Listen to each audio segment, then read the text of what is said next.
मतलब कहने का ये है, तो चैप्टर तुम्हारा 17 है और 17 चैप्टर में खास बात ये है, इसका नाम है तुम्हारा प्रश्न यानी कि सरफेस टेंशन।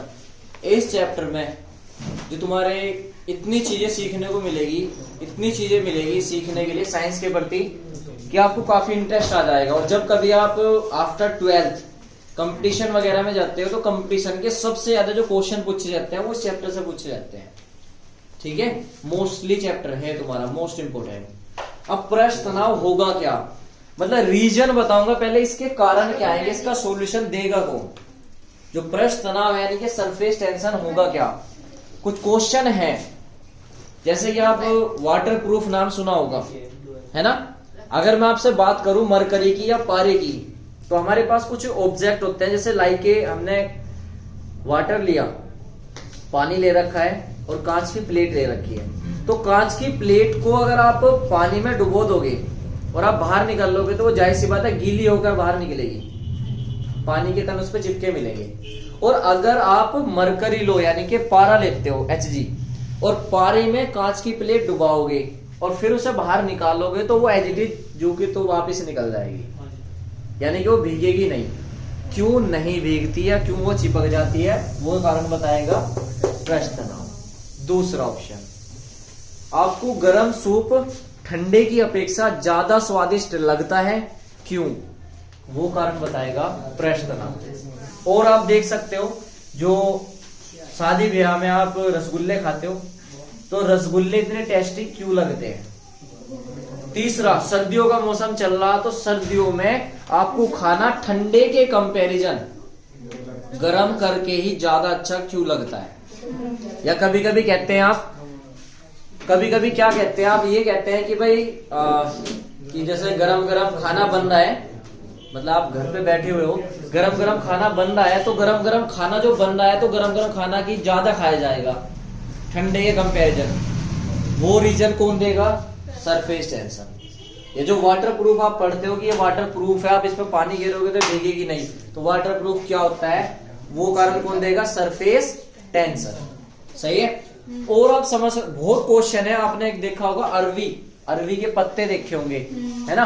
अरवी के पत्तों पर अगर आपने पानी डाला सुबह के टाइम तो पानी चिपकता नहीं, ऐसे गोल गोल घूम के वापस निकल रहा, क्यों निकलता है, वो सब का रीजन सरफेस टेंशन। और आप समझ सकते हो क्वेश्चन बता रहा हूं मैं भी आपको। एक होती है स्याही काजल, आपने सुना होगा लैक्मे आइकॉनिक काजल, है ना। वो काजल इतना गहरा जो समय को मारे, वो रीजन, वो सब कुछ रीजन कौन देगा, सरफेस टेंशन, क्यों इतना ज्यादा चिपकता है। या अगर मैं बात करूं मार्करों की, ये मार्कर इस पे चल रहे हैं तो भाई चली क्यों रहे। अगर मैं पेन से इस पे लिखना स्टार्ट कर दूं तो पेन इस पे इतना प्रॉपर ढंग से नहीं लिख पाएगा, जबकि मार्कर इस पे लिख दे रहा है। और ये मार्कर लिख दे रहा है तो इसे रफ करना रफ भी कर दे रहा है। जबकि अगर मैं परमानेंट मार्कर लाता हूं तो परमानेंट मार्कर क्या करेगा, परमानेंट मार्कर क्या करेगा कि अगर परमानेंट मार्कर इस पे लगा दूं तो परमानेंट मार्कर कंपैरिजन टू ये वाला जो मार्कर होता है तुम्हारा, इस वाले मार्कर से तो मैंने ऐसे रफ कर दिया, लेकिन परमानेंट मार्कर जल्दी से रफ नहीं होगा। क्यों, या कांच है ग्लास, और कांच पर जो आप लिखते हो तो कांच पर लिखना कठिन क्यों है, सबका रीजन ये देगा प्रश्न तनाव। तो क्वेश्चन से तुम्हें समझ में आ रहा होगा कि हाँ इंटरेस्टिंग है चैप्टर, तो बहुत कुछ इंटरेस्टिंग मिलेगा। या और बहुत सारे क्वेश्चन है कि आप घर पे गए, कढ़ी खाई होगी आपने, कढ़ी है ना, कढ़ी टाइट है, थोड़ी टाइट हो रही है कढ़ी, आपने उसे गर्म करी तो ऑटोमेटिक वो पतली हो जाती है, उस सब का रीजन ये देगा।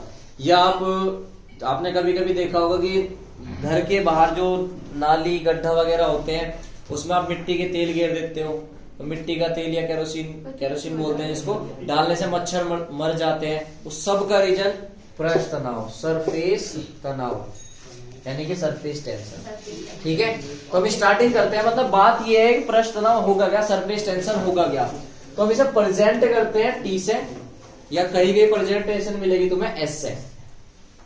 अब सरफेस टेंशन या प्रश्न तनाव लगता है द्रवों पर, पहली बात तो लगेगा द्रव यानी कि लिक्विड पर, ठीक है। और तनाव यानी कि टेंशन, तनाव यानी कि टेंशन। और ये लगेगा कब? कोई भी अगर हम बात करें, अगर जितना भी फोर्स लग रहा है किसी भी द्रव पर और द्रव की एकांक लंबाई पर, यानी कि F/L इक्वल टू होता है T। अगर हम परिभाषा की बात करें, देखो जो टेंशन होती है, तनाव होती है, वही फोर्स होता है एक तरह का। कि आपको टेंशन हो रही तो फोर्स के कारण किसी ने फोर्स कर रखा आपको, इसलिए टेंशन होती है। ये अपनी सिंपल वाली टेंशन, माइंड वाली, वही टेंशन है ये भी, लेकिन है बस यहाँ पृष्ठ की टेंशन यानी कि सरफेस की टेंशन। तो सरफेस टेंशन है क्या? मैं फिर से बता रहा हूं, इस चैप्टर को अच्छा कर लेना, बहुत काम का है ये चैप्टर लिक्विडों में। और इसके बाद तुम्हारा लिक्विड पोर्शन खत्म हो जाएगा। तो सबसे ज्यादा खतरनाक चैप्टर, सबसे इंटरेस्टिंग चैप्टर, सबसे बढ़िया यही है, ठीक है, सेकंड बुक का। फिर से सरफेस टेंशन को किससे प्रेजेंट करेंगे? T या S से, और T बराबर होता है F/L। अब यो L क्या, क्योंकि द्रव की बात कर रहा मैं, क्या द्रव पर यानी कि लिक्विड पर कोई प्रोपर लाइन डाल सकते हो आप? नहीं डाल सकते हो आप। वहां पे काल्पनिक लाइन डाल सकते हैं हम बस। मतलब ऐसा कि लाइक के हमने मान लिया कि एक टब है और इसमें लिक्विड भरा हुआ है, और हमने ये मान लिया कि इस पर एक काल्पनिक लाइन खींच ली। देखो वास्तव में तो आप एक लाइन खींच नहीं सकते इसमें, तो काल्पनिक लाइन खींच लिया आपने, ऐसा है, ये ऐसा है, काल्पनिक लाइन खींच लिया आपने। तो ये काल्पनिक लाइन जो है ये अपने से नीचे वालों पे प्रेशर लगाएगी, नहीं लगाएगी? यानी कि इस पे नीचे की ओर ये प्रेशर लगाती है ऐसे। ये जो काल्पनिक लाइन है ये प्रेशर, हमने मान ली कि L लंबाई की है, तो L को आप मान ले क्या? इफ यदि L equal to 1 metre, then तब T इक्वल टू F। अर्थात सरफेस टेंशन यानी कि पृष्ठ तनाव वह बल है जो एकांक लंबाई के कारण द्रव पर लगता हो। फिर से, और हम लंबाई ये मानेंगे भाई काल्पनिक, तो एकांक यानी कि काल्पनिक लंबाई की, सॉरी मतलब जो आपके लंबाई मानी आपने, क्या मानी? वो काल्पनिक, ठीक है। तो एकांक लंबाई जो कि काल्पनिक है, पर जो जितना भी बल लगता है वही क्या है? हमारा सरफेस टेंशन है, ठीक है। तो किसी भी द्रव की दो परतों के बीच या किसी भी द्रव के एकांक लंबाई पर लगने वाला जो बल होता है वही सरफेस टेंशन यानी कि पृष्ठ तनाव कहलाता है, ठीक है। और इसे T से प्रेजेंट हम करते हैं। मेरी बात फिर से सुने, अगर आपके पास, देखो आपने कभी कभी ये ऐसा फील किया होगा, अगर आप चाय बनाते हो, चाय पीते हो, आपने कप में रखी हुई है चाय, तो आप उसे 5-10 मिनट के लिए रखी छोड़ दे ऐसे, तो उस पर मलाई जम जाएगी और उसका जो तल है वो थोड़ा सा नीचे हो जाता है। चाय आपने प्रॉपर अगर भरी है, अगर मान लो पूरा कप भरा हुआ है, तो उसके ऊपर क्या बन जाएगी? मलाई जम जाएगी। और मलाई जमने पर वो आप ऐसा फील करोगे जैसे ऊपर को उठाओगे ना तो जोर सा पड़ेगा, आपको थोड़ा फील होगा वजन। चाय से मलाई जब ऊपर उठाते हैं जैसे चिपकती है वो, तो जो चाय है, चाय पे जो मलाई जमी है, उस मलाई के कारण चाय का तल थोड़ा सा नीचे दब जाता है। तो जो मलाई है उसको क्या माने आप? एक तरह से ये मान ले समझाने के लिए कि वो लंबाई है, ऊपर ये क्या जम गई है? मलाई जम गई है, उसके कारण द्रव थोड़ा सा नीचे को दब जाता है, उसके कारण एक प्रेशर लग गया आपके ऊपर, जो द्रव के ऊपर जो प्रेशर है वो प्रेशर लग गया। वही प्रेशर क्या है? यानी कि फोर्स क्या है? तुम्हारा पृष्ठ तनाव है, सरफेस की टेंशन है, सरफेस पर लगाया गया बल है। तो किसी भी द्रव की एकांक लंबाई पर लगने वाला जितना भी बल होता है वही सरफेस टेंशन होता है, यानी कि पृष्ठ तनाव होता है। आगे के बाद समझ में, वो जो आपने मलाई जम गई है, सबसे ऊपर द्रव के ऊपर जितना भी लेयर है ना वो काल्पनिक रेखा है, उसी के कारण नीचे वालों पर क्या लगता है? एक बल लगता है कि भाई तुझे ऊपर नहीं आना, तुझे नीचे ही रहना है। चाय है, टी है, उसमें मलाई जम चुकी है, उस मलाई के कारण नीचे वाले कणों पर जो इतना भी बल लग रहा है वो उसका सरफेस टेंशन है, पृष्ठ तनाव, यानी कि पृष्ठ का ही बल है वो एक तरह का, ठीक है। अब इसे प्रेजेंट हम T से कर रहे, फॉर्मूला ये होगा, अगर हम बात करें यूनिट की यानी कि मात्रा की, तो यूनिट क्या हो जाएगी? T equal to F/L। F की क्या होती है? न्यूटन, अपोन में L क्या होती है? मीटर, सही है, न्यूटन अपॉन मीटर। इसलिए हम बात करें विमा की, इसकी यानी कि डायमेंशन की, तो विमा कैसे निकलेगी? T इक्वल टू F/L से। अब F का क्या होता है? mL/T-2 और L का होता है L, और L से L कैंसिल, अब आते हैं MT-2, तो MT-2। और भाई सरफेस टेंशन की बहुत खास बात है, मैं फिर से बता देता हूँ, कुछ नोट है। पहला पॉइंट, जो सरफेस टेंशन यानी कि पृष्ठ तनाव है, पृष्ठ तनाव ताप बढ़ाने पर घटता है। खास बात है इसकी सरफेस टेंशन यानी पृष्ठ तनाव। आप ध्यान देना, जो मैंने एग्जांपल बताया वो कढ़ी का या चाय का, अगर आप चाय है, चाय ठंडी है, उस पर मलाई जमी हुई है, उस पर मलाई जो है वो सरफेस टेंशन है जो कि द्रव पे लगा हुआ है। ठीक है, अगर आप उसे गर्म करोगे तो मलाई हट जाएगी, ऑटोमेटिक खत्म हो जाती है मलाई। तो ताप बढ़ाने पर मलाई का क्या हो रहा, खत्म हो रही मलाई। तो ताप बढ़ाने पर पृष्ठ तनाव क्या हो गया, कम हो गया। और पृष्ठ तनाव कम हो जाएगा, जिसका भी तनाव कम हो गया, टेंशन कम होगी तो वो अधिक फैलता है। फिर अगर आपके माइंड की जो टेंशन कम हो जाएगी तो आप फैल के चलोगे, सही है, तो फैल के चलोगे यानी कि आप फैलते हैं वो बंदे। ठीक है, तो पृष्ठ तनाव के कारण ये बात ध्यान रखना, पृष्ठ तनाव ताप बढ़ाने पर घटता है। टेम्परेचर इंक्रीज करोगे, टेम्परेचर इंक्रीज करोगे यानी कि T इंक्रीज करोगे। अब ये तो टेम्परेचर वाला आ गया ताप का, तो मैं शॉर्ट में लिखा, ताप बढ़ाओगे तो पृष्ठ तनाव क्या चलेगा, उल्टा, यानी कि T क्या चलेगा, उल्टा। और ये ताप है तुम्हारा T वाला ताप, और ये तुम्हारा T है तुम्हारा पृष्ठ तनाव वाला, ये ऐसे मान सकते हैं। ठीक है, टॉपिक नोट करो जल्दी से। हाँ भाई देखो, जो ये नोट है ना वो तुम्हारे ये है कि पृष्ठ तनाव ताप बढ़ाने पर घटता है। दूसरा पॉइंट है जल में साबुन मिलाने पर पृष्ठ तनाव घटता है। और तीसरा इंपॉर्टेंट पॉइंट है जल में नमक मिलाने पर पृष्ठ तनाव बढ़ता है।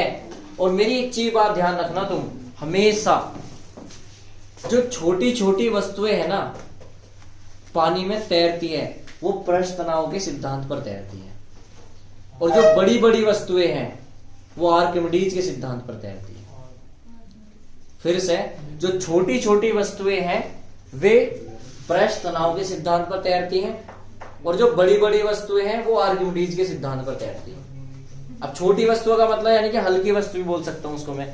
जैसे माइंड मत करना, आपने कभी कभी देखा होगा, जैसे चाय वाला एग्जांपल फिर से ले रहा हूं मैं, वही चाय है, चाय के ऊपर मलाई जम गई तो आपकी मक्खी या मच्छर आके बैठ जाते हैं ऊपर, कोई दिक्कत नहीं होती ना, डूबते नहीं रहे। वे इसलिए नहीं डूबते, उनपे क्या होता है, पृष्ठ तनाव ज्यादा हो जा। मलाई पे क्या होगा, पृष्ठ तनाव, और मान लो पृष्ठ तनाव ऐसे हो गया, यहाँ घूम हो जाए, ऐसे डूबते नहीं वे। ठीक है, और अगर उसे आप गर्म कर दोगे तो घुल जाएंगे बस नीचे, कोई नू जा रहा, कोई वैसा जा रहा, घूमते फिर रहे, मर जा बेचारे फिर रहे। यही कारण है कि आपके पास जो नाला गड्ढा कुछ भी गंदगी है तो वहां पर मच्छर है ना, मच्छर है, तो मच्छर उस पर ऊपर ऐसे तैरते रहे। मिट्टी, अगर मिट्टी के पार्टिकल भी देखे होंगे आपने, मिट्टी के पार्टिकल कभी कभी पानी में आप देखना, मिट्टी जैसे आपने झाड़ू वगैरह लगाई है तो मिट्टी आपने पानी पे गिर गई, वो तो थोड़ी थोड़ी मिट्टी मान लो ऊपर जम गई, तो उसमें मच्छर ऐसे ही तैरते रहे, सैर करते रहे बढ़िया नाव की तरह ऐसे ही। तो वे कहते हैं कि इसमें एक काम करो, आप मिट्टी का तेल डाल दें, केरोसिन ऑयल डाल दें, तो ये मर जाएंगे। वो पता कैसे मरते हैं, अगर आप पानी में तेल मिलाओगे केरोसिन तो उसका पृष्ठ तनाव कम कर देता है वो भी, ये भी खास बात है। साबुन वाला रीजन यही है, अगर आप पानी में मिट्टी का तेल मिलाते हो तो पृष्ठ तनाव कम हो जाएगा। अब जब पृष्ठ तनाव कम हुआ, ऐसे तैर रहे ऊपर, अब पृष्ठ तनाव कम तो डूब जाएंगे, जब डूबेंगे तो मरेंगे। यही कारण है वो कि अगर आप जल में तेल मिला दिया जाए, जल में तेल मिला जाए मिट्टी का, तो उसका पृष्ठ तनाव क्या हो जाता है, कम, इसलिए वो क्या है, ऊपर तैर डूब जाते हैं नीचे। ठीक है, बहुत बार पूछने को आता है कि मिट्टी का तेल, मतलब नाली है, नाली में, नाली या गड्ढा वगैरह में मिट्टी के तेल डालने पर मच्छर क्यों मर जाते हैं, किसके कारण पर, तो ऑप्शन मिलेगा तुम्हें पृष्ठ तनाव का कारण।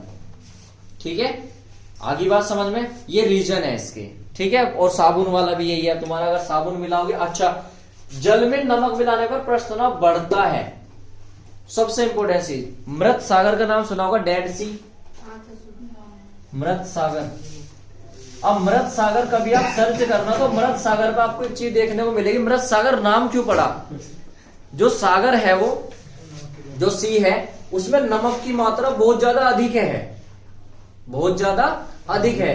जब इसमें नमक की मात्रा बहुत ज्यादा अधिक है, नमक की मात्रा बहुत ज्यादा अधिक है, तो अगर जो इंसान है, अगर हम उसमें तैरते हैं, तैरना भी आसान है उसमें, अगर आप उसमें कूदते हैं तो आप डूबते नहीं हो, बस ऐसे आदमी ऐसे तैरते रहे ऊपर में, तो ऐसा लगेगा कि ये मरा पड़ा, मर के बॉडी ऊपर आ जाती है ना, तो ऐसा लगता है कि ऊपर ऐसे मरा पड़ा है, बस ये ऐसे तैरते रहे। जैसे टायर ट्यूब वगैरह को लेके आप नदी तालाब में कूद जाते हो तो ऐसे ऊपर तैरते रहते हो, ऐसे ही बिल्कुल सेम इस मृत सागर में ऊपर ऊपर तैरते रहते हैं ऐसे ही। तो बहुत दिनों संशय रहा कि भाई ये ऐसे आदमी इस सागर में कूदते हैं तो डूबते क्यों नहीं, ऊपर क्यों आ जाते हैं ऐसे ऑटोमेटिक। तो वो रीजन यही था, उस सागर में नमक की मात्रा बहुत अधिक थी, उस सागर में नमक की मात्रा बहुत अधिक थी, तो इसलिए क्या बोलते हैं उसका नाम रख दिया मृत सागर। मृत सागर का मतलब ये नहीं है कि उसमें मरे हुए मिलेंगे, इंसान जब उसमें कूदते हैं तो वे मरे हुए ऐसे ऊपर ऊपर तैरो जहां, बस जैसे डेड बॉडी तैर रही हो, तो उसे मृत सागर इसलिए बोलते हैं। ठीक है, इसका आप एग्जाम्पल कर सकते हो, अगर एक छोटा सा एक्सपेरिमेंट कर सकते हो घर पे। कैसे कि आप पानी लेना वाटर, और वाटर में आप कोई नींबू या एग अंडे वगैरह डुबा के देखना, तो वो डूब रहे हैं। अगर मान लो ऐसा लेना कि वो अगर डूब रहा है, ठीक है, तो उस पानी में आप नमक मिलाना 2-3 चम्मच, ऐसे नहीं पूरी थैली पर लड़ दो, उसमें काफी नमक मिलाना, उसमें 3-4 चम्मच डालना, और फिर उसमें क्या डालना, नींबू डाल के देखना, वो जो डूब रहा था तो नींबू ऊपर की ओर आ जाएगा। ठीक है, तो वो इसी का कारण। नहीं तो मैं कभी तुम्हें 1-2 दिन बाद मैं तुम्हें एक्सपेरिमेंट करके दिखा दूंगा। ठीक है, एक्सपेरिमेंट में खुद करके दिखा दूंगा। तो ये बात समझ में आ गई। अब ये समझते हैं ससंजक बल और असंजक बल क्या है। कोजेसिव फोर्स और अधेसिव फोर्स बोलते हैं इसको। अब ससंजक बल क्या है, जैसे कि हम केमिस्ट्री में पढ़ते हैं ना, एक ही प्रकार के अणुओं के जो बीच बल लगता है उसे बोलते हैं हम ससंजक बल। यानी कि एक ही पदार्थ के अणुओं के बीच जो बल लगता है।